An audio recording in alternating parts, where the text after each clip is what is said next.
السلام علیکم ورحمۃ اللہ نحمدہ ونصلی علی رسولہ الکریم اما بعد فاعوذ باللہ من الشیطان الرجیم بسم اللہ الرحمن الرحیم رب اشرح لی صدری ویسر لی امری واحلل عقدۃ من لسانی یفقہوا قولی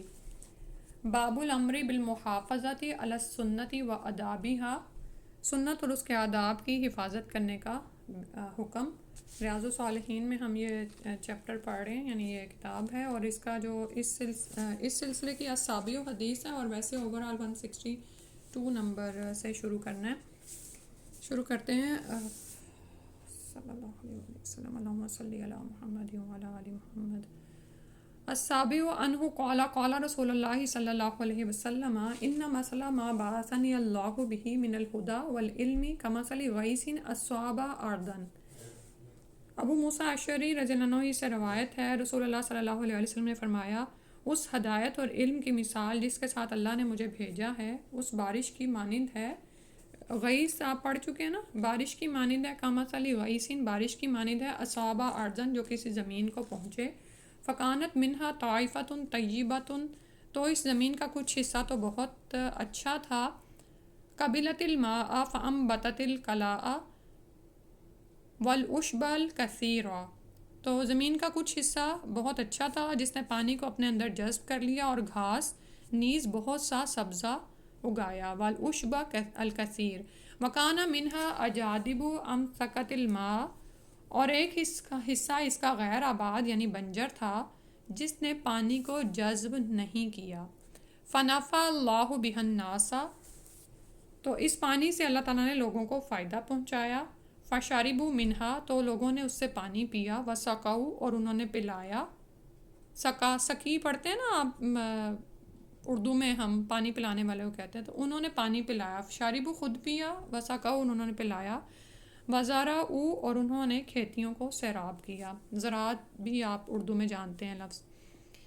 وَأَصَابَ طَائِفَةً مِّنْهَا أُخْرَى اور وہ بارش زمین کے ایک اور حصے کو بھی پہنچی، وَأَصَابَ پہنچنا مطلب ہے طَائِفَةً ایک دوسرے حصے کو، منہا اس میں سے یعنی زمین کے دوسرے حصے کو، اخرا دوسرا، انما بے شک وہ یا کہ آن لا تمسک ماء ولا تنبت قلاء، تو وہ زمین کا حصہ کیسا تھا جو چٹیل میدان تھا، جو پانی روکتا اور نہ گھاس اگاتا، نہ تو پانی روکتا تھا اور نہ ہی گھاس اگاتا تھا، فذالک مثل من فقیہ فی دین اللہ تعالی، تو اب اللہ سبحانہ تعالیٰ فرما رہے ہیں کہ یہ جو زمینوں کی اقسام بتائی گئی ہیں، تو رسول صلی اللہ علیہ وسلم نے فرمایا کہ یہ مثال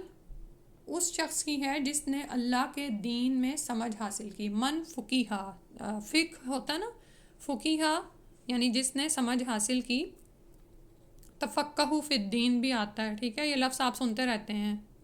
فلاں فقیہ ہے، یہاں فلاں سے مشورہ کرتے ہیں وہ تو فقیہ ہے بہت، من فقیہ فی دین اللہ تعالی، تو ایک وہ ہے جس نے اللہ کے دین میں سمجھ بوجھ حاصل کی، وَنَفَعَهُ بِمَا بَعَثَنِيَ اللَّهُ بِهِ، اور اس علم و ہدایت سے اللہ نے اسے نفع پہنچایا جس کے ساتھ اللہ نے مجھے بھیجا ہے، ٹھیک ہے، نَفَعَهُ یعنی جس شخص نے اس پانی کو، اس ہدایت کو لے لیا اور اس نے اللہ کے دین میں سمجھ بوجھ حاصل کی، تو اللہ تعالیٰ نے اس کو نفع پہنچایا، بعثنی اللہ یعنی نبی صلی اللہ علیہ وسلم فرما رہے ہیں کہ جس علم کے ساتھ مجھے اللہ تعالیٰ نے بھیجا ہے، فعلم وعلم، تو پھر اس نے کیا کیا، اس نے خود بھی دین سیکھا، علم وعلم، لام پہ شد ہے تو آپ کو پتہ ہے یہ باب میں سے ہے تو دوسروں کو بھی سکھلایا، ٹھیک ہے، علم علم، ومثل من لم یرفع بذلک رأسا، اور دوسری مثال اس شخص کی ہے جس نے اس علم و ہدایت کی طرف اپنا سر بھی نہیں اٹھایا، رأسن سر کو کہتے ہیں، یرفع بلند کرنا، یرفع کا لفظ بھی آپ قرآن میں میرا خیال آل عمران میں پڑھ چکے ہیں، تو اس شخص کی مثال جس نے علم و ہدایت کی طرف اپنے سر کو نہیں اٹھایا، یعنی کوئی توجہ ہی نہیں دی، آپ دیکھیں کبھی گائے گھاس چر رہی ہو، ارد گرد کچھ بھی ہو رہا اس کو کوئی فکر نہیں ہوتی، سر ہی نہیں اٹھاتی وہ، وَلَمْ يَقْبَلْ هُدَى اللَّهِ الَّذِي أُرْسِلْتُ بِهِ مُتَّفَقٌ عَلَيْهِ، اور نہ ہی ہدایت قبول کی جس کے ساتھ مجھے بھیجا گیا ہے، متفقن علیہ ہے یعنی بخاری اور مسلم کی روایت ہے، اس میں اس حدیث میں ہمیں کیا چیزیں نظر آ رہی ہیں، ٹھیک ہے، اب اس کا ترجمہ آپ سارا اکٹھا چاہے پڑھ لیجئے گا۔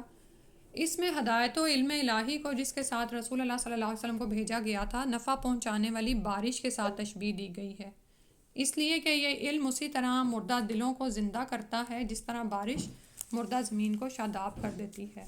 تو اس علم نبوی و الہی سے فائدہ اٹھانے والے کو اچھی زمین سے تشبیہ دی گئی ہے، اور اس شخص کو جو علم حاصل کرتا ہے اور دوسروں کو بھی سکھلاتا ہے لیکن خود اس پر عمل کر کے فائدہ نہیں اٹھاتا، سخت زمین کے ساتھ تشبیہ دی گئی ہے جو پانی روک لیتی ہے جس سے دوسرے لوگ نفع یاب ہوتے ہیں۔ ٹھیک ہے، 3 طرح کی زمینوں کا احوال ہے۔ اور اس شخص کو جو نہ علم دین سیکھتا ہے نہ اس پر عمل کرتا ہے، ایسی چٹیل زمین کے ساتھ تشبیہ دی گئی ہے جو نہ پانی روکتی ہے نہ گھاس سبزہ اگاتی ہے، کیونکہ آپ کو پتہ نا چٹیل زمین کیا کرتی ہے، چٹیل زمین پر پانی پڑے تو وہ پھسل کر نیچے جا گرتا ہے اور وہ رکتا نہیں ہے، رکے گا تو بیج کو اگائے گا نا۔ تو یہ جو آخری ہے یہ سب سے بدتر آدمی ہے جو نہ خود نفع اٹھاتا ہے اور نہ دوسروں کو نفع پہنچاتا ہے۔ اس میں علم دین کے سیکھنے، سکھانے اور اس پر عمل کرنے کی ترغیب اور اس سے اعراض و غفلت سے اجتناب کرنے کی تلقین ہے۔ ٹھیک ہے، تو اب یعنی جب آپ دین کو لیں، کیونکہ باب یہی چل رہا ہے نا کہ سنت اور اس کے آداب کی حفاظت کرنے کا بیان، تو اللہ سبحانہ تعالیٰ نے جس علم و ہدایت کے ساتھ رسول صلی اللہ علیہ وسلم کو بھیجا، اس علم و ہدایت کو اپنی زندگیوں میں بھی شامل کریں، اس پر استقامت اختیار کریں اور اس کو دوسروں تک بھی پہنچائیں۔ اور اس میں لوگوں کی 3 طرح کی اقسام بیان کی گئی ہیں۔ پہلی، اللہ سبحانہ تعالیٰ ہمیں پہلی میں ہی شامل کر لے کہ جو کہ خود بھی اس پر عمل کرتے ہیں پھر آگے بھی پھیلاتے ہیں، اور دوسری طرح کے وہ لوگ ہیں جو علم سیکھتے رہتے ہیں لیکن خود عمل میں اتنے تیز نہیں ہوتے، لیکن علم اپنے پاس رکھتے ہیں، تو پھر دوسرے لوگ اس سے کیا کرتے ہیں کہ وہ اس سے فائدہ مند ہوتے ہیں۔ ٹھیک ہے، لیکن ایک تو بالکل ہی ایسے ہیں جو کہ ساری نہیں اٹھاتے، دھیان ہی نہیں کرتے کہ کیا کہا جا رہا ہے۔ تو یہاں پر 3 اقسام بتا کے، زمینوں کی اقسام بتا کے دراصل لوگوں کی فطرت اور ان کی طبیعتیں بتائی گئی ہیں۔ ٹھیک ہے، تو اور پھر یہ بھی کہ اس میں کوشش کرنی پڑتی ہے نا، یعنی یہ نہیں ہے کہ اگر کوئی شخص کہے کہ میری زمین تو ایسی ہے کہ اس پہ کوئی سمجھ ہی نہیں آتی ہے، یہ نہیں ہے، کیونکہ یہاں پر آ رہا ہے من فقیہ فی دین اللہ تعالی۔ ٹھیک ہے، کہ اس نے سمجھ بوجھ پیدا کی، کچھ چیزیں ہمیں اللہ کی طرف سے عطیہ ہوتی ہیں، کچھ کو ہمیں حاصل کرنا پڑتا ہے محنت کر کے۔ تو اللہ سبحانہ تعالیٰ ہمیں بچائے اس حال سے کہ ہم بالکل ہی ایسے ہوں کہ نعوذ باللہ اللہ کے دین ہدایت کی طرف ساری نہ اٹھائیں، حالانکہ اسی میں ہماری کامیابی ہے۔ یہ دنیا تو گزر جانے والی ہے، اصل تو آخرت کی تیاری ہے جو ہمیں کرنی ہے۔ اس کے بعد ہے 163 نمبر ہے، اسی ٹاپک کی حدیث ہے، الثامن عن جابر رضی اللہ عنہ قال قال رسول اللہ صلی اللہ علیہ وآلہ وسلم مثلی و مثلکم کمثل رجل اوقد نارا۔ جابر رضی اللہ عنہ سے روایت ہے، رسول اللہ صلی اللہ علیہ وآلہ وسلم نے فرمایا میری اور تمہاری مثال اس آدمی کی طرح ہے جس نے آگ جلائی، فجعل الجنادب والفراش یقعن فیہا، تو پتنگے اور پروانے اس میں گرنے لگے۔ آپ بیک ہوم میں یاد کر لینا، دیا سلائی جلاتے تھے تو فوراً ہی ارد گرد پتنگے اور پروانوں کا ڈھیر لگ جاتا تھا، اور وہ جل مار بھی رہے ہوتے تھے، لیکن ان کو پیدا ہی اسی لیے اللہ نے کیا ہے، ان کی وہ جہاں پہ آگ جلائی جائے وہاں پر آ جاتے ہیں۔ وَهُوَ يُذَبُّهُنَّ عَنْهَا، اور وہ انہیں اس آگ سے دور ہٹاتا رہا، یعنی وہ آدمی تھا اس نے آگ جلائی، وہ یہ نہیں چاہتا تھا، اس نے تو اپنے فائدے کو جلائی، لیکن جو پروانے تھے وہ اس میں گرنے لگے تو وہ ان کو دور ہٹا رہا ہے۔ وَأَنَا آخِذٌ بِحُجَزِكُمْ عَنِ النَّارِ، اور میں یعنی نبی صلی اللہ علیہ وسلم فرما رہے ہیں میں بھی تمہاری کمروں سے پکڑ پکڑ کر تمہیں جہنم کی آگ سے بچا رہا ہوں۔ وَأَنْتُمْ تَفَلَّتُونَ مِنْ يَدَيَّ، اور تمہارا کیا حال ہے کہ میرے ہاتھوں سے چھوٹے جاتے ہو، یعنی کہ نکلتے جاتے ہو حدوں سے، یعنی آگ میں جانے کے لیے تیار، نار جہنم میں گرتے جاتے ہو۔ رواہ مسلم، اس کو مسلم نے روایت کیا ہے۔ اور یہاں پر کچھ الفاظ کی تشریح انہوں نے دی ہوئی ہے، والجنادب نحو الجراد والفراشی، ٹڈی اور پروانے کی مثل اڑنے والا کیڑا، ھذا هو المعروف الذی یقع فی النار، یہ وہی مشہور کیڑا یا مچھر ہے جو آگ میں گرتا ہے۔ والحجز، اور جو حجز ہے جمع حجزۃ، اس کی جمع حجزۃ ہے، وہی مقعد الازار والسراویل، اور یہ تہبند اور شلوار باندھنے کی جگہ ہے، یعنی کمروں سے پکڑ کر اللہ سبحانہ تعالیٰ کے رسول آپ کو بچا رہے ہیں اور انسان ہے کہ اس کی طرف بھاگے جا رہے ہیں۔ ٹھیک ہے، اب یہاں پر نبی صلی اللہ علیہ وسلم کی اس غائب درجے کی شفقت اور حرص کا بیان ہے جو اپنی امت کے ایمان لانے کے بارے میں آپ صلی اللہ علیہ وسلم کے دل میں تھی. ٹھیک ہے، وہی آپ جو سورہ الکاف میں پڑھ چکے، فلا اللہ کا باقی النفس کا علی آثارہم ان لم یؤمنوا بہذا الحدیث اسفا، یعنی افسوس کر کر کے آپ اپنی جان کو ہی گلا رہے ہیں کہ یہ ایمان نہیں لاتے. تو رسول صلی اللہ علیہ وسلم کا حال دیکھیں کہ صرف زبان سے تبلیغ نہیں کر رہے، یعنی ان کا ایک وہ بتایا گیا ہے کہ کس طرح سے وہ ایسے جیسے آپ مثلا بچے کو مثال لے لینا کہ بچوں کو نہیں پتا ہوتا آگ کیا چیز ہے. ٹھیک ہے، یعنی یا کبھی بچوں کو چھوڑیں، اگر کسی جگہ پر آگ لگ جائے نا اور اگر ماں کا بچہ اندر ہے نا تو ماں کو روکنا مشکل ہو جاتا ہے، وہ بچے کے پیچھے جائے گی، یہ بھولے بغیر کہ اندر جو آگ ہے نا وہ مجھے بھی جلا دے گی. ٹھیک ہے، تو لوگ پھر کیا کریں گے؟ اس عورت کو زبردستی پکڑ کے روکیں گے نا. تو نبی صلی اللہ علیہ وسلم کی شفقت کا حال یہ ہے کہ وہ بچا رہے ہیں کمروں سے پکڑ کر کے، کسی طرح باز آ جاؤ کہ تم جا نہ پڑنا آگ میں. لیکن لوگوں کا یہ حال ہے. ساتھ ہی لوگوں کی بدبختی کا ذکر کیا کہ آپ صلی اللہ علیہ وسلم کی مخلصانہ کوشش، شفقت اور شدید حرص کے باوجود لوگ ایمان سے محروم رہنے کی وجہ سے کثرت سے جہنم کا ایندھن بنیں گے. اور جس طرح پروانے کود کود کر آگ میں گرتے ہیں، یعنی ہم جانتے ہیں قرآن میں پڑھ چکے ہیں کہ اکثریت جہنم کا میں جائے گی. اور یہ اسی طرح آج بھی جب کوئی بھی واضح نصیحت کرنے والا ہمیں اس طرح بلاتا ہے تو ہم دوسروں کو نہ دیکھیں، ہم کتنی دفعہ رکتے ہیں نا. کوئی ہمیں زبردستی کھینچ کے ادھر لا رہا ہوتا ہے لیکن ہم پھر اسی کام میں جا پڑتے ہیں کیونکہ وہ دل کو اتنا بھا گیا ہوتا ہے وہ کام یا وہ جو چیز ہے، یا غفلت ہے یا لہو ہے یا کوئی ہماری یعنی کھانے پینے کی کوئی ایسی عادت ہے جو ہم سے چھٹتی نہیں ہے، یا ہماری نیند ہے جو کم نہیں ہوتی، یعنی ہم قربانی کی طرف آنے کو تیار نہیں ہوتے. حالانکہ آج بھی کتنے ہی لوگ ہیں جو ہمیں اس طرح بلاتے ہیں. تو نبی صلی اللہ علیہ وسلم کی شفقت کا یہاں پر بیان ہے. اور اسی طرح ہمارے لیے اس میں یہ بھی ہے کہ بطور داعی دین ہم نے کس حد تک لوگوں کو اس طرف لانے کے لیے کرنا ہے. اور آگے سے لوگوں کا یہ رویہ ملے گا کہ لوگ ہاتھ سے چھوٹ کر آگ کی طرح دوبارہ جائیں گے. تو کوئی نہیں، اس میں پھر نبی صلی اللہ علیہ وسلم کی سنت ہی یاد کر لینی ہے کہ آپ صلی اللہ علیہ وسلم مسلسل اس کام پہ لگے رہتے ہیں اعتدال کے ساتھ. یعنی یہ شدت بھی نہیں لانی کہ آپ اپنی جان کو ہی ہلکان کر دیں، اور یہ بھی نہیں کہنا کہ اچھا سنتے تو ہیں نہیں، چھوڑو جاؤ جو چاہے کریں. ٹھیک ہے، ایک ہمارا تو یہ رویہ بن جاتا نا، نہیں، اس میں بیچ کی راہیں. اس کے بعد اگلی حدیث ہے التاسع عنہ ان رسول اللہ صلی اللہ علیہ وسلم امر بلاق الاصابع والصحفۃ وقال انکم لا تدرون فی ایھا البرکۃ، رواہ مسلم. جابر رضی اللہ عنہ سے روایت ہے رسول اللہ صلی اللہ علیہ وسلم نے کھانے کے بعد انگلیاں اور پیالہ چاٹ لینے کا حکم دیا اور فرمایا تم نہیں جانتے کہ ان میں سے کس ذرے میں برکت ہے. سبحان اللہ، کتنی خوبصورت حدیث ہے. اکثریت ہم اس سے بھی غافل ہوتی چلی جا رہی ہے. اور اس بات کو جو ہے نا وہ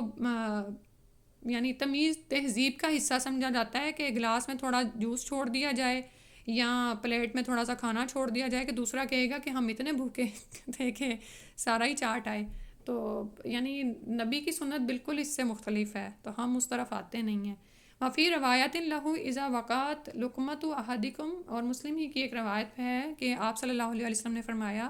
جب تم میں سے کسی کا لقمہ زمین پر گر جائے فلیأخذھا، تو وہ اس کو اٹھا لے، اسے چاہیے کہ اسے پکڑ لے. فلیمت ما کان بہا من اذن ولیأکلھا، اور اس کو جو بھی اعضاء میں سے لگا ہوا ہے نا، گندگی وغیرہ لگی ہوئی ہے تو وہ اتار لے، مٹی وغیرہ صاف کر لے اور چاہیے کہ اسے کھا لے. ولا یدعھا للشیطان، اور اس کو شیطان کے لیے نہ چھوڑے.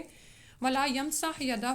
بالمندیل حتی یلعق اصابعہ، اور رومال سے اپنے ہاتھوں کو صاف نہ کرے یہاں تک کہ اپنی انگلیوں کو چاٹ لے. فإنہ لا یدری فی ای طعامہ البرکۃ، کیونکہ وہ نہیں جانتا کہ کس لقمے میں، کھانے کے کس حصے میں یا کون سے کھانے میں اس کے لیے برکت ہے. وفی روایت اللہ، اور ایک روایت میں ہے اور وہ مسلم ہی کی ہے، ان الشیطان یحضر احدکم عند کل شیء من شأنہ، شیطان تمہارے پاس تمہاری ہر چیز میں حاضر ہوتا ہے. حتی یحضرہ عند طعامہ، حتیٰ کہ تمہارے کھانے کے وقت بھی آ جاتا ہے. فإذا سقطت من احدکم اللقمۃ، تو پھر جب تم میں سے کسی کے ہاتھ سے لقمہ گر جائے فلیمت، تو چاہیے کہ وہ یعنی صاف کر لے. ما کان بہا من اذن، جو بھی اس کو گندگی یا تکلیف وغیرہ لگی ہو. اذن آپ قرآن میں پڑھ چکے ہیں نا، یعنی کوئی بھی گندی چیز یا مٹی وغیرہ اس کو لگی ہو فلیأکلھا تو وہ چاہیے کہ اس کو کھا لے، صاف کر کے اسے کھا لے، فلا یدعھا للشیطانی اور اس کو شیطان کے لیے نہ چھوڑے، ٹھیک ہے۔ اور یہ جو ہے نا خشک کھانے کا ہے کہ جیسے کوئی لقمہ ایسا ڈرائی آئٹم آپ کے ہاتھ سے گر جاتا ہے، کوئی ڈرائی فروٹس آپ کھا رہے ہیں وہ گر گیا یا کچھ، لیکن وہ چیزیں جو اور اس میں اب سائنس آپ کو پتہ نہیں کتنا سیکنڈ کا رول بھی بتاتی ہے، اور جب آپ سے ہاتھ سے وہ گرتا ہے نا اور آپ فوراً اٹھا لیتے ہیں تو اب میرے ذہن سے نکل گیا، بیٹے نے اس دن شیئر کیا کہ وہ سائنس آپ کو بتاتی کہ اتنی دیر میں اس کو کوئی جرم نہیں اٹیچ ہوتا، سبحان اللہ دیکھیں، اور اللہ سبحانہ تعالیٰ کے رسول نے ہمیں اتنے سال پہلے یہ بتا دیا۔ اور ہاں لیکن جو گیلا ہے نا اس میں آپ دیکھ سکتے ہیں، مظاہرہ ہے جس طرح بھی آپ یا پھر اوپر سے اٹھا لیں اور نیچے والا صاف کر دیں، تو اس میں انگلیاں چاٹنے، برتن صاف کرنے، اسی طرح گرے ہوئے لقمے کو اٹھا کر کھا لینے کا جو حکم ہے اس کے متعدد فوائد ہیں۔ ایک تو یہی کہ ممکن ہے کہ برکت اسی حصے میں ہو جسے انسان انگلیوں یا برتن کے ساتھ لگا چھوڑ دیتا ہے، یعنی برتن کو بھی صاف کرنا ہے، انگلیوں کو بھی تب تک رومال نہیں لگانا جب تک کہ آپ اس کو چاٹ نہ لیں۔ دوسرے اس میں تواضع کا اظہار ہے، یعنی عاجزی کا، کہ ہم ہیں ہی کیا، اللہ کی مخلوق ہی تو ہیں، ہم کیوں متکبر بنیں۔ اور متکبرین اور مترفین کے طرز عمل سے اجتناب ہے۔ مترفین آپ پڑھ چکے ہیں قرآن میں، ٹھیک ہے، طرف یعنی جو بہت آسائشوں میں پڑے ہوئے ہوں تو ان کے طرز عمل سے رکنا ہے، کیونکہ یہ مترفین کا ہی طرز عمل ہوتا ہے کہ گر جائے کھانا تو اٹھا کے ڈسٹ بن میں پھینک دو۔ تیسرے اللہ کی نعمت کی ناقدری اور اس کی اہانت سے گریز ہے، یعنی ناشکری ہے یہ کہ چھوٹا سا دانہ بھی جو گر جائے، جیسے چاول کا ایک دانہ کتنا چھوٹا سا ہوتا ہے، ہم اس کی ناقدری کرتے ہیں کیونکہ ہم سمجھتے نہیں ہیں کہ وہ اللہ کے پورے نظام کو چکر لگاتا ہوا ہمارے گھر تک پہنچا ہے، ٹھیک ہے۔ کبھی ہم بیٹھ کے غور کریں نا کہ ہم میں سے تو کسی میں طاقت نہیں ہے کہ زمین میں ڈالے گئے بیج کو پھاڑیں اور اس میں سے پودا نکالیں اور پھر اس پر بے شمار چاول جیسے اگاتے ہیں، صرف چاول ہی کی بات کر رہی ہوں، تو جہاں گندم اگاتی ہے اور پھر وہ کس طرح سے پیک ہو کر ہم میں سے ہر ایک کے گھر تک پہنچتا ہے، اور راستے میں آپ دیکھیں نا وہ اس میں کتنے یعنی کمیوٹ ہونے میں کتنے مراحل وہ طے کرتا ہے، ٹھیک ہے۔ تو یہ دراصل شکر گزاری کا اظہار ہے کہ انسان اس کو بھی ڈسٹ بن میں نہ اٹھا کے پھینکے۔ چوتھے، شیطان کی تذلیل اور اس کے ہتھ کنڈوں کو ناکام بنانا ہے، کیونکہ وہ تو چاہتا ہی نہیں ہے کہ انسان کھانا کھائے، برکت حاصل کرے، توانائی حاصل کرے اور اللہ کے دین کی کوئی خدمت کریں یا کام کریں یا اپنے ہی جان کو فائدہ پہنچائیں، ٹھیک ہے، کیونکہ برکت ہی ہے جو آپ کے کھانے میں آپ کو قناعت دے گی، بلکہ ادروائز کتنے ہی لوگ ہیں جو ڈھیروں کھا جاتے ہیں اور ان کے پیٹ نہیں بھرے ہوئے ہوتے، ان کے دل نہیں بھرتے ہیں، کیونکہ وہ برکت نہیں گئی ہوتی نا، یا تو بسم اللہ سے نہیں شروع کیا ہوتا یا پھر اسی طرح برکت والے کھانے کو ضائع کر دیا گیا ہوتا ہے، تو جہاں پر اللہ کا نام نہیں ہے اور شیطان ہی کی ساری کارگزاری ہے تو پھر اس کھانے میں اس کھانے سے انسان کو کیا فائدے حاصل ہوں گے۔ اور اسی طرح اس سے اندازہ لگایا جا سکتا ہے کہ آج کل دعوتوں میں جس طرح کھانا ضائع کیا جاتا اور سڑکوں اور کوڑے کے ڈھیروں پر پھینک دیا جاتا ہے، وہ کس طرح اللہ کی نعمت کی ناقدری اور اسلامی تعلیمات کی بے توقیری ہے۔ اعاذنا اللہ منہ، اللہ سبحانہ وتعالیٰ اس سے ہمیں محفوظ فرمائے۔ اور آپ یہ دیکھیں کہ آج لوگ، ہم سبھی اس میں شامل ہیں، کہ رزق کی کمی کا ہم رونا روتے ہیں، لیکن ہم یہ نہیں دیکھتے کہ کہاں کہاں سے برکتیں سوراخوں سے ادھر ادھر سے چھلنی نکال دیتی ہیں نا چیز کو، ویسے وہ نکل جاتی ہیں اور ہمیں اندازہ ہی نہیں رہتا ہے۔ بعض اوقات ہماری آپس کی لڑائی جھگڑے برکت کو ختم کر دیتے ہیں، میز پر اتنا کھانا پڑا ہوتا ہے لیکن کسی ایک کے بے صبری کی وجہ سے یا لڑائی جھگڑے کی وجہ سے کھانا وہیں پڑا رہ جاتا ہے اور لوگ کھائے بغیر ہی اٹھ جاتے ہیں، ٹھیک ہے۔ تو یہ مختلف چیزیں ہیں جو کہ رزق کی بے برکتی کا سبب بنتی ہیں۔ اللہ تعالیٰ سے دعا ہے کہ جو آج پڑھا ہے اس کو ہم اپنی زندگی میں تو کم از کم شامل کر لیں، کیونکہ آپ کے ذہن میں خیال آیا ہوگا کہ ہم اس میں کیا رول پلے کر سکتے ہیں، جو انہوں نے آخر میں 2 لائنیں لکھی ہیں نا، تو دیکھیں ہم سے اپنے عمل کا حساب ہے۔ میرا دل نا بعض اوقات اس بات پہ بہت پریشان ہوتا ہے اور میں کچھ جگہوں پر جانا اسی لیے اوائڈ کرتی تھی کہ وہاں پر کھانا جس طرح اٹھا کے ڈسٹ بن میں پھینکنا پڑتا ہے یا صفائی میں آپ کو شریک ہونا پڑتا ہے، تو پھر فائنلی مجھے الحمدللہ یہی سمجھ آئی کہ ہم اپنے عمل کے جواب دیں۔ آپ اپنے عمل سے شروع کریں، آپ دیکھیں کہ ہم میں سے ہم 4-5 جو بھی لوگ یہ سن رہے ہیں، ہم لوگ اپنا اپنا عمل بدلیں، ہمیں دیکھ کے دوسرے لوگ بدلیں تو معاشرہ سدھر جائے، ٹھیک ہے۔ تو انفرادی کوششوں سے ہی معاشرہ سدھرتا ہے، تو انشاءاللہ ہم کمٹ کرتے ہیں کہ جتنی بھی احادیث آج ہم نے پڑھی ہیں